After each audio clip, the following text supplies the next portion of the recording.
तमाम मेहमान यहाँ पर मेरे साथ जुड़े हुए। मेरे साथ वरुण त्रिपाठी जी हैं, प्रवक्ता कांग्रेस से। वरुण जी, बहुत स्वागत है आपका। तपोष पाल जी हैं मेरे साथ, प्रवक्ता बीजेपी के तौर पर। पूजा मिश्रा जी हैं मेरे साथ, प्रवक्ता समाजवादी पार्टी के तौर पर। और साथ ही मनोज कुमार जी हैं, वरिष्ठ पत्रकार के तौर पर। आप सभी का टीएनपी न्यूज चैनल में बहुत बहुत स्वागत है। सबसे पहले वरुण जी, आपसे एक चीज समझना चाहेंगे कि पहले एक प्रेस कॉन्फ्रेंस आयोजित की जाती है, पीपीटी के माध्यम से ये सार्वजनिक किया जाता है कि निर्वाचन आयोग में कुछ गड़बड़ियां हैं और जो मतदाता सूची है उसमें कहीं ना कहीं गड़बड़ी है। उसके बाद निर्वाचन आयोग की तरफ से सफाई दी जाती है।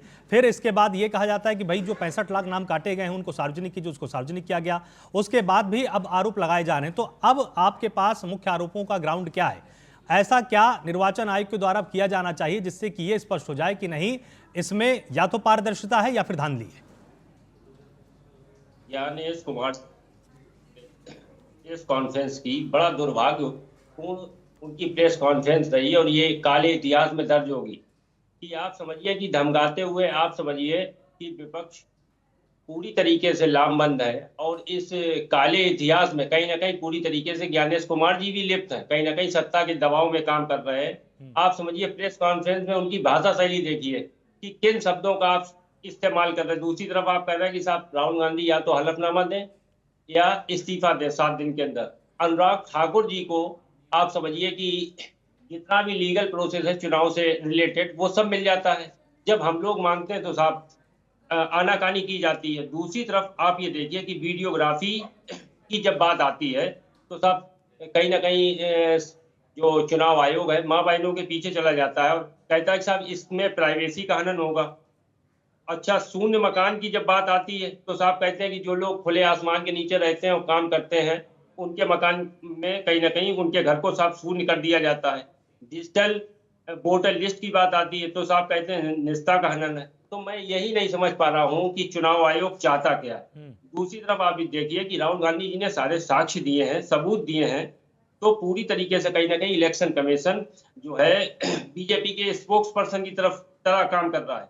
आप ये देखिए कि विपक्ष ने जिस तरीके से ये चुनाव आयोग कहता है कि विपक्ष ने कंप्लेंट नहीं की इसलिए सब लिस्ट बन गई। तो आप साहब क्या कर रहे थे?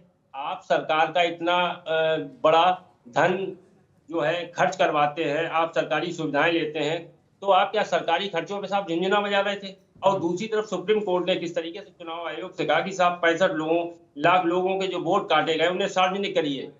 तो और ये भी कहा कि क्यों काटे गए। तो ये सब चीजें हैं, पारदर्शिता में कहीं ना कहीं पूरी तरीके से कमी है और चुनाव आयोग कहीं ना कहीं पूरी तरीके से सत्ता के संरक्षण में कार्य कर रहा है। तो बहुत ही डरा हुआ और इतनी जल्दबाजी में तमाम निर्णय लिए गए। जब हमारा जो है पूरा गठबंधन जो है विपक्षी दलों का, जब किसी भी प्रकार की अगर कोई अपनी बात रखता है तो आप शांतिपूर्ण तरीके से उससे बात करते। आप तो साहब धमका रहे हैं। ये किस तरीके की तानाशाही और गुंडई साहब चुनाव आयोग कर रहा है, ये बहुत ही दुर्भाग्यपूर्ण है। और आप ये ध्यान रखिए कि जिस तरीके से आम जनमानस में लोकतंत्र में साहब वोट देने का अधिकार सबसे मजबूत और ताकतवर हथियार होता है, अगर उसके साथ साथ खिलवाड़ होगा तो कहीं ना कहीं बेहद दुर्भाग्यपूर्ण है और ये काले इतिहास में दर्ज होगा। ठीक है पूजा जी, आपने भी इनकी पूरी बात सुनी। अब आपसे भी मैं यहाँ पर समझना चाहूंगा, क्योंकि जिस हलफनामे को लेकर बार बार विवाद हो रहा है, समाजवादी पार्टी ने हलफनामा पहले दायर किया था और उसका उल्लेख भी समाजवादी पार्टी के शीर्ष नेताओं द्वारा किया गया कि भाई हमने हलफनामा दिया था, उसके बाद भी निर्वाचन आयोग के द्वारा जांच नहीं की गई। आपके आरोपों को भी एक बार मैं यहाँ पर समझना चाहूंगा। आपको नमस्कार आलोक जी, को मेरा नमस्कार। आलोक जी देखिए, जो आप हलफनामे की बात कर रहे हैं, इलेक्शन कमीशन ने जो है कहा कि हलफनामा नहीं दिया गया, और विडंबना तो ये है कि इलेक्शन कमीशन कहता है कि समाजवादी पार्टी झूठ बोल रही है, कोई हलफनामा नहीं दिया गया। तो आप देखिए कि समाजवादी पार्टी ने जो है पूरे हलफनामा की कॉपी दे दिए। आप चाहें तो आपके चैनल पे मैं भी दिखा सकती हूँ, क्योंकि वो दिए गए 2022 में दिए गए आलोक जी। उसके बाद रिसीविंग, डिजिटल रिसीविंग भी समाजवादी पार्टी के पास में जो है वो सारी डॉक्यूमेंटेशन रखी हो, और वो आज की नहीं रखी हो, अक्टूबर 2022 की जो है एफिडेविट है, और वो उनके एफिडेविट है जो है जिनके वोट काटे गए हुए थे, जो डिजीज घोषित कर दिए गए थे, पर वो थे वहां पे। तो समाजवादी पार्टी ने जो है ऐसे 18,000 दिए, और जब कह रहा था इलेक्शन कमीशन की नहीं दिया, तो ये और प्रश्न उठा देता है कि क्या इलेक्शन कमीशन करना क्या चाह रही है। ज्ञानेश जी ने प्रेस कॉन्फ्रेंस की, अच्छी बात है। ज्ञानेश जी कहते हैं कि जो राहुल गांधी जी ने कहा वो गलत है, जो समाजवादी पार्टी के लोगों ने कहा वो गलत है। तो ज्ञानेश जी ये बता दें कि किन तथ्यों पर गलत है। समाजवादी पार्टी आपको जो है दिखा रही है कि हमने ये दिया है, सबूत दिया हुआ है, और जो है कांग्रेस आपको दिखा रही है कि हमने ये सबूत दिया हुआ है, और हम इन तथ्यों पे कह रहे हैं, तो आप किन तथ्यों पे कह रहे हैं? इलेक्शन कमीशन की जिम्मेदारी तो हमसे कहीं ज्यादा गुना है ना, कि जो लोगों का विश्वास है वो विश्वास इलेक्शन कमीशन पर टिका रहे, क्योंकि ये कॉन्स्टिट्यूशनल बॉडी है। और आलोक जी, आप भी जान रहे हैं, ये जो प्रेस कॉन्फ्रेंस की इलेक्शन कमीशन ने, वो प्रेस कॉन्फ्रेंस लोगों के विश्वास को और कमजोर कर दिया। जो थोड़े बहुत डाउट में भी रहे थे कि ये इलेक्शन कमीशन पार्शियल है कि नहीं, उनको और पुख्ता कर दिया।